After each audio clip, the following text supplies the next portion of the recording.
So I finally decided to give Bounty Hunter a try for the first time. I play on a maxed main account, and I have a reasonable amount of wilderness PvP and last man standing experience, but I've never tried this style of Venge PKing before. So what you're seeing on screen is my very first real fight in Bounty Hunter. I went in with a pretty basic strategy of a Dragon Scimitar and Vengeance into a double gmaul combo. I'm gonna let this clip play out and then jump back in to give some thoughts.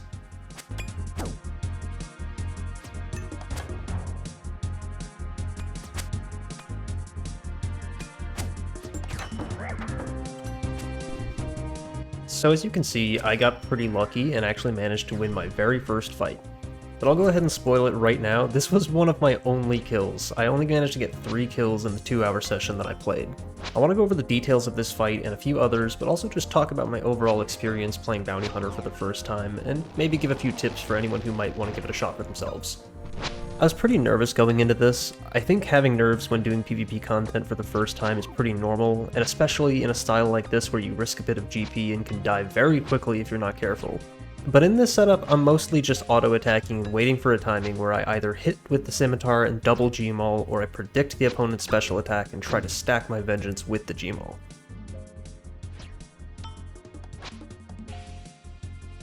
As this was my first fight, I wasn't 100% sure on the timing or what HP I should be okay risking, but luckily it works out perfectly as I hit a 27 with the Scimitar, immediately venge a 53 VLS spec, and my gmaul luckily KOs, even though I failed the insta-double maul. In case any of you are unfamiliar with how the gmaul combo works, this is me attempting to pull it off on the combat dummy in my house.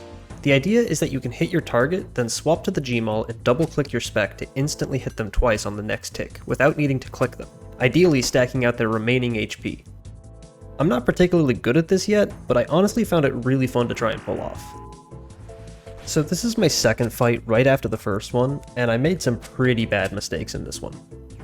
For one, I completely forgot to turn on Piety, which is obviously terrible for my DPS in the fight, but also causes me to lose out on the extra 25% defense. At 78 HP, I decide to go for a Venge combo, and while I actually perfectly pull off the timing and reflect 30 damage, the gmaul hits for 0-0 and I panic and fail to triple eat in time. I'm still fairly proud of this attempt, but I quickly realized that I need to be much more prepared to triple eat if I want to avoid being KO'd. This is also a case where I did not have PID, and I should probably have been eating more defensively to survive and go for a better KO opportunity later. This next was another short fight, as I for some reason decide that 54 HP is a good time to go for my KO, and instead just KO myself on his Venge. I think the lesson here is obvious, just don't do that. Now by this point I'd realized that it really doesn't cost much more to repair an Infernal Cape compared to the Fire Cape, so I started bringing that instead. And I also ran out of rune plate legs, but happened to have some plate skirts in the bank, so from here on out I'll have that nice airflow advantage. This fight was my first time facing a Darox user, and my expectation was that he'd be very tanky, and I wasn't wrong. He goes for a stack early on here where he takes off his armor for me to hit him and lower his HP so that he can go for a Voidwaker insta-gmaul, followed by, ideally, a low HP Darox hit. But it fails because I was stuffing down food instead of attacking, and his gmaul whiffs completely as well. At this point, I was kind of expecting him to just run back to the lobby since he was out of spec, but I guess with Darox you can always have KO potential, so it makes sense for him to keep fighting. Once he hit me down to 60 HP, I popped my Venge, hit a 26 Scimitar, and went for my double gmaul, which I actually timed pretty well, but unfortunately hit a 10 and a 0, and he survived with 22 HP. Though, to be fair, I also got lucky and survived his Darox hit with only 3 HP. And the fight ended in a wash. We rematched a few times after this, but nothing eventful happened and he eventually skipped me. This next guy was my first time fighting against the Tentacle Whip, which quickly made me realize that I should probably pre-pot an anti-venom. We ended up fighting a few times, and that helped a lot in the latter fights, as it's pretty scary to deal with a potential combo stacking with the poison damage.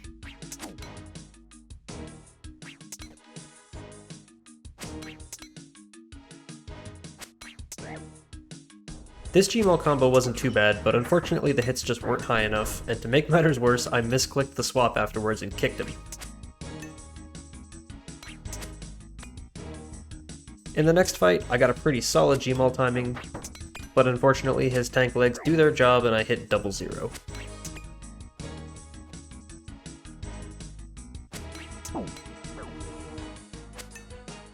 Up next, I'm up against the Voidwaker, a very scary PvP weapon that I barely managed to survive with my sloppy food clicks.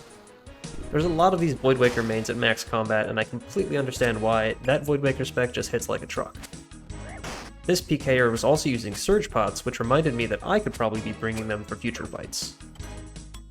I really struggled in this fight to correctly time the gmaul after several good opportunities, and watching back, I realized that part of the problem is that Bounty Hunter World is currently on a British world, making it just that extra bit harder to time.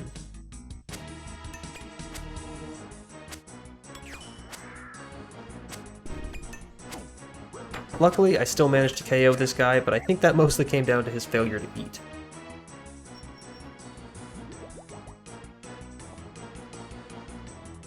This fight was a pretty scary one, as my opponent had a Soul Reaper axe, a VLS, and Oathblade armor.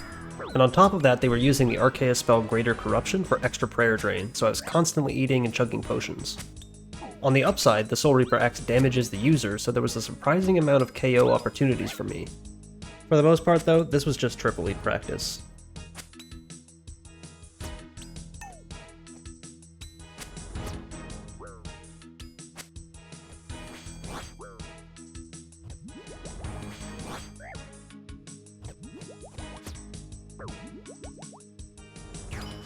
This gmaul spec wasn't a terrible timing, but I was unpotted due to me having just brewed. I would have needed to hit a 67 to KO, and my unpotted gmaul max hit is 37-37. So with some crazy luck, this actually could have killed him.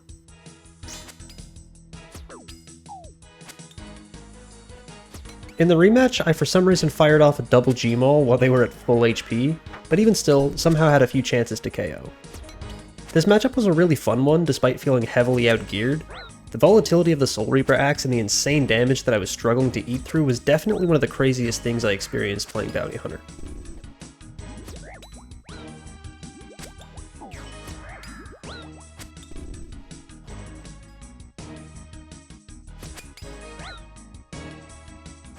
I think a lot of people tend to want to skip this type of unskulled player who outgears them this hard, but I took it as a learning experience and honestly didn't feel like it was too unbalanced based on the amount of times that I could have won if I was luckier or a better PKer.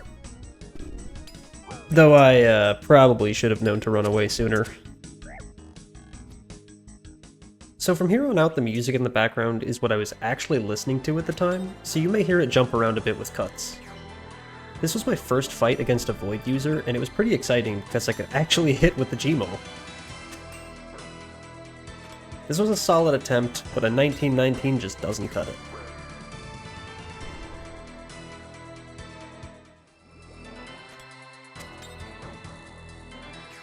The Scimitar was constantly hitting like crazy against the Void in both fights, but I just kept missing my opportunity to KO due to failing the gmaul timing.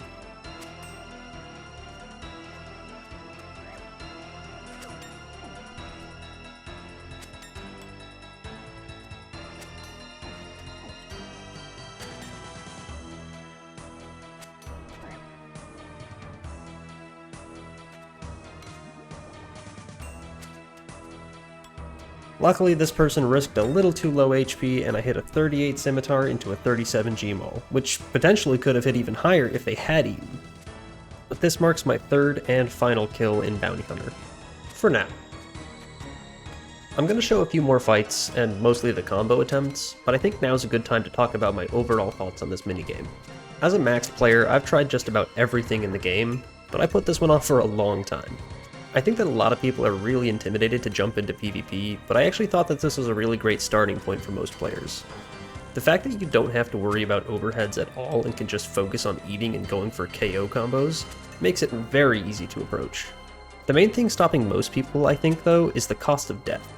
I went into this risking a set that I didn't mind losing, things that I own extra stacks of like Barrow's Gloves, Dragon Boots, Rune Plate Legs, etc. And my deaths each time cost me about 1 mil. Which is probably higher than a newbie should be risking. I ended up losing about 4 mil total, even with the money that I made from my kills, and that's totally fine. A new player could, and probably should, opt to risk much less GP and just have a good time not worrying at all about the money. The thing that I think scares people off even more than that, though, is the toxicity. PvP has a reputation for toxic players, but actually this was not my experience at all. Almost every fight, people were cordial, commonly saying good luck or good fight at the end, and sometimes even complimenting my attempts or being nice when I made dumb mistakes, especially if I told them I'm new. The lobby did have a lot of toxic chat, and I'm sure the more I play, the more encounters with toxic players I'll have. But I just want to say that there's a lot of normal people there too, just engaging with PvP and having fun.